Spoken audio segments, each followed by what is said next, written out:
നമസ്കാരം സുഹൃത്തുക്കളെ, റേഷൻ ക്രിയേഷൻസിന്റെ പുതിയൊരു വീഡിയോയിലേക്ക് എല്ലാവർക്കും സുസ്വാഗതം. ഇന്നത്തെ വീഡിയോയിൽ പറയാൻ പോകുന്നത് ലോകമൊട്ടാകെ പ്രായഭേദമന്യേ ഏവർക്കും ഇഷ്ടപ്പെടുന്ന ഷെർലക് ഹോംസ് എന്ന വിശ്വവിഖ്യാതമായ കഥാപാത്ര സൃഷ്ടിയെ പറ്റിയാണ്. ലോക സാഹിത്യ ചരിത്രത്തിൽ അപസർപ്പക സാഹിത്യം എന്നതിന് ഒരു മുഖമുണ്ടാക്കിയതും ലോകം മുഴുവൻ ഭ്രാന്തമായ ആരാധനയോടെ ഒരു കഥാപാത്രത്തെ നോക്കിക്കാണുവാൻ ഇടയാക്കിയതും സർ ആർതർ കോനൻ ഡോയൽ എന്ന സ്കോട്ടിഷ് എഴുത്തുകാരനാണ്. അതെ, അദ്ദേഹമാണ് കുറ്റാന്വേഷണത്തിന്റെ അവസാന വാക്കായ ഷെർലക് ഹോംസ് എന്ന കഥാപാത്രത്തെ സൃഷ്ടിച്ചത്. വൈദ്യശാസ്ത്ര രംഗത്ത് പ്രവർത്തിച്ചുകൊണ്ട് സാഹിത്യ മേഖലയിലേക്ക് തിരിഞ്ഞ അദ്ദേഹം 20 വയസ്സാതിനു മുന്നേ തന്നെ തന്റെ ആദ്യ നോവൽ പ്രസിദ്ധീകരിച്ചു. ധാരാളം ചരിത്രശാസ്ത്ര സംബന്ധമായ രചനകൾ നിർവഹിച്ച അദ്ദേഹത്തിന്റെ പ്രധാനപ്പെട്ട സംരംഭങ്ങളായിരുന്നു the white company, history of the great war തുടങ്ങിയ പുസ്തകങ്ങൾ. നല്ലൊരു ശാസ്ത്രകാരനും ഫുട്ബോൾ കളിക്കാരനുമായിരുന്ന കോനൻ ഡോയലിനെ ലോക പ്രശസ്തനാക്കിയത് 1887 മുതൽ അദ്ദേഹം രചിച്ച ഷെർലക് ഹോംസ് കഥകളാണ്. 1887 ഹോംസ് കഥാപാത്രമായുള്ള ആദ്യ പുസ്തകം പുറത്തിറങ്ങുന്നത്. എ സ്റ്റഡി ഇൻ സ്കാർലറ്റ് എന്നായിരുന്നു പുസ്തകത്തിന്റെ പേര്. ഹോംസിനെ പോലെ തന്നെ പ്രാധാന്യമുള്ള മറ്റൊരു കഥാപാത്രമാണ് ഡോക്ടർ വാട്സൺ. അഫ്ഗാനിസ്ഥാനിൽ വെച്ച് സാമാന്യം നല്ലൊരു പരിക്കു പറ്റിയത് മൂലം അവിടെ പിന്നെ തുടരാൻ സാധിക്കാതെ വന്നപ്പോൾ ഡോക്ടർ വാട്സൺ ലണ്ടനിലേക്ക് തന്നെ മടങ്ങി. ചിലവ് കുറഞ്ഞതും സുഖകരവുമായ ഒരു താമസ സ്ഥലം അന്വേഷിച്ച് നടക്കവെയാണ് അവിചാരിതമായി ഒരു കൂട്ടുകാരൻ മൂലം ഷെർലക് ഹോംസിനെ വാട്സൺ കാണാനിടയാകുന്നത്. അതിനെ തുടർന്ന് ഇരുവരും ചേർന്ന് ലണ്ടനിലെ ബേക്കർ സ്ട്രീറ്റിലുള്ള 221B എന്ന കെട്ടിടം വാടകയ്ക്കെടുത്ത് അവിടെ താമസം ആരംഭിക്കുന്നു. ആദ്യമൊക്കെ ഹോംസ് ഒരു വിചിത്ര കഥാപാത്രമായാണ് വാട്സണ് അനുഭവപ്പെടുന്നത്. ഹോംസിന്റെ ജോലി എന്താണെന്ന് പോലും അവിടെ താമസമായി വളരെ കഴിഞ്ഞാണ് വാട്സണ് പിടികിട്ടുന്നത് തന്നെ. കുറ്റാന്വേഷണ കലയുടെ അതിമാനുഷനാണ് ഹോംസ് എന്ന് തിരിച്ചറിയുന്നതോടെ വാട്സണും ഹോംസിനൊപ്പം ചേരുന്നു. പ്രശസ്തിയും പേരും ഒന്നും ആഗ്രഹിക്കാതിരുന്ന ഹോംസിന്റെ എല്ലാ കേസന്വേഷണവും വാട്സന്റെ കുറിപ്പുകളിലൂടെയാണ് ലോകം അറിയുന്നത്. ഹോംസ് നേരിട്ട് കഥ പറയുന്ന രീതിയിൽ ആകെ 1-2 ചെറുകഥകൾ മാത്രമാണ് ഇറങ്ങിയിട്ടുള്ളത്. ഹോംസും വാട്സണും പ്രധാന കഥാപാത്രങ്ങളായി 4 നോവലുകളും 58ഓളം ചെറുകഥകളും അടങ്ങിയ 5 കഥാസമാഹാരങ്ങളുമാണ് കോനൻ ഡോയൽ രചിച്ചത്. 4 നോവലുകൾ യഥാക്രമം a study in scarlet, the sign of four, the hound of Baskervilles, valley of fear എന്നിവയാണ്. Adventures of Sherlock Holmes, the memories of Sherlock Holmes, the return of Sherlock Holmes, the last bow, the case book of Sherlock Holmes എന്നിങ്ങനെ 5 ചെറുകഥാ സമാഹാരങ്ങളും ഹോംസിന്റേതായി പുറത്തിറങ്ങി. ഇതിൽ ആദ്യത്തെ സമാഹാരത്തിൽ 13 ചെറുകഥകളും, രണ്ടാമത്തേതിൽ 12 എണ്ണവും, മൂന്നാമത്തേതിൽ 13 എണ്ണവും, നാലാമത്തേതിൽ 8 എണ്ണവും, അവസാന സമാഹാരത്തിൽ 12 കഥകളുമാണുള്ളത്. ഹോംസ് എന്ന കുറ്റാന്വേഷകനിലൂടെ അന്നേ വരെ ലോകം ഒരിക്കലും പരിചയിച്ചിട്ടില്ലായിരുന്ന ഒരാളാണ് ജനിക്കപ്പെട്ടത്.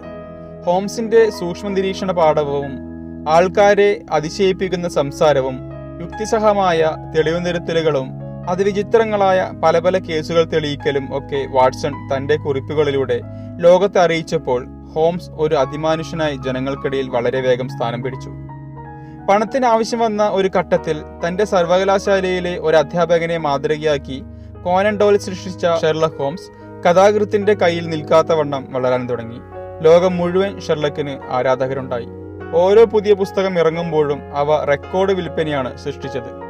ഹോംസ് ഒരു കഥാപാത്രമല്ല, മറിച്ച് യഥാർത്ഥത്തിൽ ജീവിച്ചിരിക്കുന്ന ഒരാളാണെന്ന് ലോകം വിശ്വസിക്കാൻ ആരംഭിച്ചു. ബേക്കർ സ്ട്രീറ്റിലുള്ള 221Bയിലേക്ക് അന്വേഷണങ്ങളും പരാതി പരിഹാരവും ആവശ്യപ്പെട്ട് കത്തുകളുടെ പ്രളയം ആരംഭിച്ചു. അതോടെ കോനൻ ഡോയൽ എന്ന എഴുത്തുകാരനും അസഹ്യത അനുഭവപ്പെട്ടു തുടങ്ങി.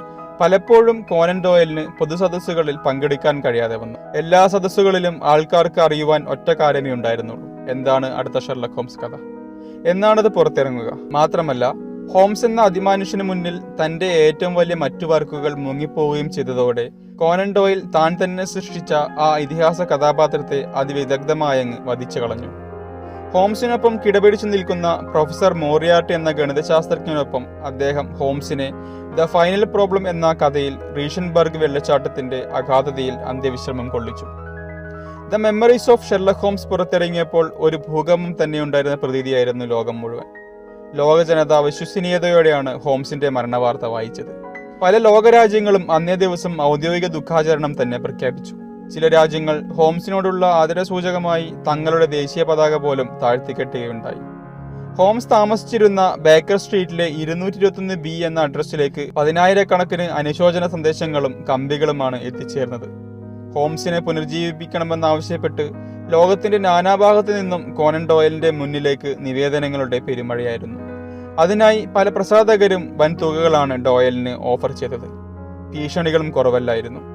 ഒരു അമേരിക്കൻ പ്രസാധകർ ഓരോ പുതിയ ഹോംസ് കഥയുടെ ഓരോ വാക്കിനും ഓരോ പവൻ എന്ന കൊതിപ്പിക്കുന്ന ഓഫർ പോലും മുന്നോട്ട് വെച്ചു. ഒടുവിൽ ഗത്യന്തരമില്ലാതെ കോനൻ ഡോയലിന് ഷെർലക് ഹോംസിനെ പുനർജനിപ്പിക്കേണ്ടി വന്നു. ഒരു കഥാകൃത്തിനെ സ്വന്തം കഥാപാത്രം തന്നെ പരാജയപ്പെടുത്തിയ ഒരു അപൂർവ നിമിഷമായിരുന്നു അത്. The return of Sherlock Holmes എന്ന കൃതിയിലൂടെ കോനൻ ഡോയിൽ അതിസമർത്ഥമായും യുക്തിസഹമായും ഹോംസിനെ പുനഃസൃഷ്ടിച്ചു. തുടർന്ന് വീണ്ടും നിരവധി കേസുകളിൽ ഭാഗമാക്കുകയും ഒടുവിൽ വാർദ്ധക്യകാലത്ത് അങ്ങകലിയ ഒരു ഗ്രാമത്തിൽ തന്റെ ഏറ്റവും പ്രിയപ്പെട്ട തേനീച്ച വളർത്തലുമായി ഹോംസ് ഒതുങ്ങിക്കൂടുകയും ചെയ്തു. അതിമാനുഷ്യനായിരുന്ന ഹോംസ് പരാജയമടഞ്ഞത് അപൂർവം ചില കേസുകളിൽ മാത്രമായിരുന്നു. മഞ്ഞമുഖം എന്ന കഥയിലും ബൊഹീമിയൻ അപവാദം എന്ന കഥയിലും ഹോംസ് പരാജയം രുചിച്ചു. ബൊഹീമിയൻ അപവാദം എന്ന കഥയിലെ ഐറിൻ അഡ്ലർ എന്ന സ്ത്രീ കഥാപാത്രം ഹോംസിനെ നിഷ്പ്രഭനാക്കി കളഞ്ഞു. ഹോംസിന്റെ എതിരാളികൾ ഒട്ടുമിക്കതും കൂർമ്മബുദ്ധിയുള്ളവരും ശക്തന്മാരുമായിരുന്നു. എന്നാൽ ഹോംസിനൊത്ത് എതിരാളിയായി കോനൻ ഡോയിൽ സൃഷ്ടിച്ചത് പ്രൊഫസർ മോറിയാർട്ടിയായിരുന്നു. പല അവസരങ്ങളിലും ഹോംസ് മോറിയാർട്ടിയെ ഭയപ്പെട്ടിരുന്നു. അതുകൊണ്ട് തന്നെ ഹോംസിനെ കൊല്ലാൻ തീരുമാനിച്ച കോനൻ ഡോയിൽ മോറിയാർട്ടി തന്നെയാണ് കൂട്ടിപ്പിടിച്ചത്. ഹോംസിന്റെ സഹോദരനായിരുന്ന മൈക്രോഫ്റ്റ് ഹോംസിനും അനന്യസാധാരണമായ കഴിവുകൾ ഉള്ളതായാണ് കോനൻ ഡോയിൽ എഴുതി വച്ചിരിക്കുന്നത്. ഒരു വേള തന്നെക്കാളും ഉയർന്ന ബുദ്ധിശക്തിയാണ് തന്റെ സഹോദരനെന്ന് ഹോംസ് തന്നെ സമ്മതിക്കുന്നുമുണ്ട്.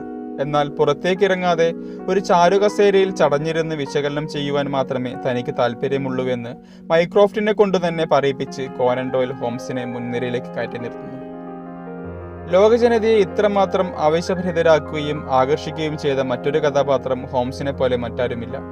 ഹോംസ് എന്നത് ഒരു വെറും കഥാപാത്രമാണെന്ന് വിശ്വസിക്കുവാൻ ബഹുഭൂരിപക്ഷം ആളുകളും ഇപ്പോഴും ഇഷ്ടപ്പെടുന്നേയില്ല. അതിന്റെ തെളിവാണ് ബേക്കർ സ്ട്രീറ്റിലെ 221B വരുന്ന ലെറ്ററുകൾ.